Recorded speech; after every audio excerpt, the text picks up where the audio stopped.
আজকে কিছুক্ষণ আগে একটা খবর শুনলাম, খবরটা শুনে আমার আসলে বিশ্বাসই হইতে চাইতেছিল না। আর বিশ্বাস হবে কেমনে, বাংলাদেশে তো আর আসলে ভালো কিছু ঘটে না। আমি যে খবরটা শুনছি এটা একটা ভালো নিউজ, ভালো মানে কি একটু বেশি ভালো আর কি, এটা সহজে হজম হচ্ছে না আর কি, এটা আমি নিতে পারতেছি না।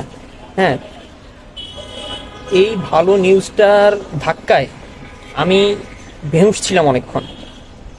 ভালো নিউজটা কি? ভালো নিউজটা হচ্ছে যে গতকালকে রাত্রে নাকি মেট্রো স্টেশনের স্টাফরা কর্মবিরতিতে চলে গেছে, তাদের কি নির্দিষ্ট কিছু দাবি দেওয়া আছে, সেই দাবি দেওয়াগুলো পূরণ করার জন্য।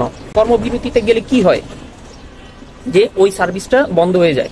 ডাক্তাররা কর্মবিরতিতে গেলে চিকিৎসা বন্ধ হয়ে যায়। তারপরে যদি হয় এমন, পুলিশরা তো যাওয়া সম্ভব না, মানে জাস্ট এক্সাম্পল, পুলিশরা যদি কর্মবিরতিতে যায় তাহলে পুলিশ সার্ভিস বাদ দিয়ে দিবে, এরকম। সেরকম মেট্রো রেলের স্টাফরা যখন কর্মবিরতিতে যাবে তখন মেট্রো রেল বন্ধ থাকবে, এটাই স্বাভাবিক, এটাই ধারণা করছিল সব মানুষ আর কি। কিন্তু না, কি হয়েছে, আজকে সকাল থেকে মেট্রো রেলের মতোই চলতেছিল, জাস্ট ভাড়াটা কাটতেছিল না। বিনা খরচে ফ্রিতে যাত্রীরা মেট্রো রেলে এক স্থান থেকে অন্য স্থানে যাইতে পারতেছিল। এটা 2-3 ঘন্টার জন্য এরকম হয়েছিল আর কি, মানে কর্মবিরতি 2-3 ঘন্টার জন্য চলছিল।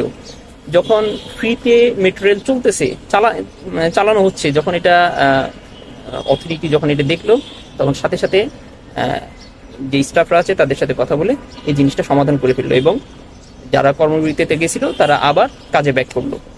তো দেখেন কি সুন্দর, যে কর্মবিরতিতে যাব কিন্তু যাত্রীদের বা সার্ভিস টেকার, মানে যারা সার্ভিস নিচ্ছে তাদের কোনো হ্যাম্পার হবে না, সার্ভিস তারা তাদের মতো করেই পাবে। এই জিনিসটা এত সুন্দর একটা আধুনিক চিন্তা, এটা বাইরের দেশে আমি শুনছি কোথায় জানি জার্মানি বা অন্য কোথাও একটা হইছে বা হয় এরকম, ঠিক সেরকম জিনিসটা বাংলাদেশে হয়েছে।